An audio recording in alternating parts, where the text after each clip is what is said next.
Hey guys, what's up? Just want to bring y'all a little update on my SBR and what I've done.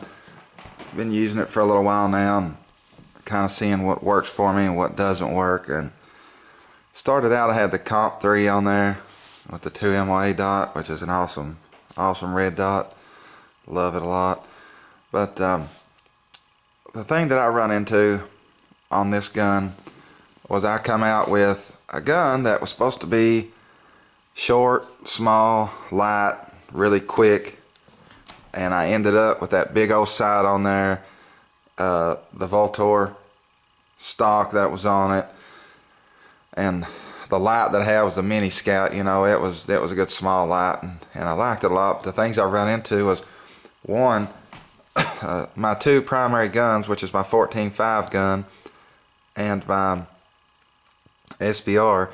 I run into a few little problems on this. I like to have lights on both of them that's got the hour illuminators on them and stuff, and they don't make a Mini Scout that does that, and I didn't want to go pay more big money for another light, and I already had the 720V, and I was watching something about a SWAT team. I was watching some of their setups and stuff they had, and I noticed they had some LWRCs, and they had the 720V on the side, and I thought, well, I'll try that out and see what I think of it. Well, I took all my stuff off of it and I put a micro on it, and I went and put the Magpul CTR, because I love the Magpul stuff. The CTR is one of my favorite stocks. I've been running the BCM grip for a little while, but I also had took the sights off of it, and I had put the LMT factory sights on it and was running them up with the Comp 3, but I put the micro on it. I ended up taking them back off because I like to fold them down out of the way of the micro, but I still have the sights and everything. But I ended up putting that light on it, and it really didn't stick out, like I thought it would. I really like the light a lot. And then also, a friend of mine has one of the new D-BALs, and I put it on there, and I took my little sling mount there off, and I put it on there, and with the Scout light, I didn't really like the way it lined up, kind of close. I just wanted to change something. Just something kept on getting to me wanting to change it. So I ended up going down on the side rail and putting the 720V, which gives me the hour capable light. It's got more power, more output, and everything else. The dual battery deal. And also this you can take off and use as a flashlight if you choose. It also has the strobe light. The light just has a ton more features than my little Mini Scout did. And also my AK, been needing to do a little upgrading on it, so I took and put the mount and the Scout light on my AK and put the push button back on the back of the light, and come out really good. I'll try to do another vid on it later and show y'all the update on it. But this is pretty much all. I haven't done a ton of stuff to the gun. The gun works real well inside, so I didn't change nothing inside. Still running the Super 3-gun trigger, which is soon to come out. I'm going to replace it with an SSA, the enhanced one, the 3.5 pound SSA trigger from Geisley. I've got it in my 14.5 gun, and personally, I personally think the SSA is a little bit better.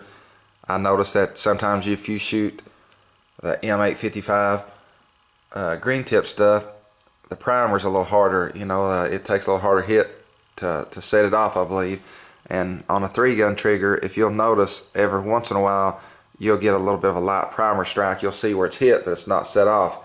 And I can only think of a few things. Is either the bolt bounce, it wasn't up against it like it should, or maybe the trigger or something other maybe wasn't slamming it as quite as maybe hard as it wanted to.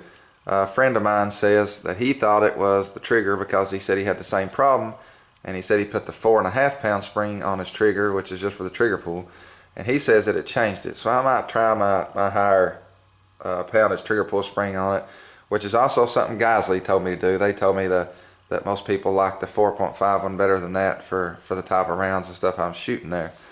So we'll see. But now this gun is super light. It lightened it up an absolute amazing amount. The gun's like loaded and everything's like an 8-pound something gun. I think it was when I weighed it. Like, it's closer to 9, but it's 8 pounds something.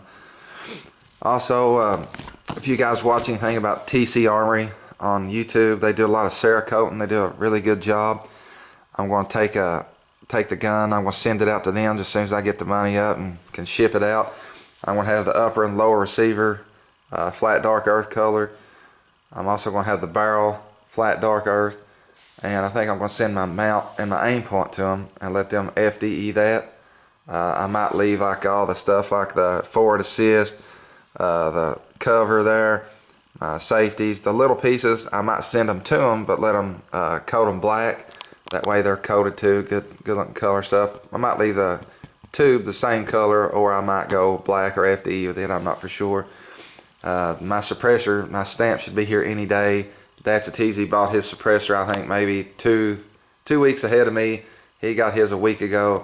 So I'm looking at my suppressor, should be here any day. The Surefire 5.56 MG, the machine gun one. And then I'm going to get the D-BAL here after the first of the year, just as soon as I get the opportunity. But that's it, guys. I mean, let me know what you think. If you like it, you don't like it. But it's light and she's fast now. And also another thing, instead of the Viking Tactics sling I was running, I still have them, but I've got one of the new Blue Force Gear padded slings. And guys, I want to tell you what, I put the QD mounts and stuff on it and put it on this gun.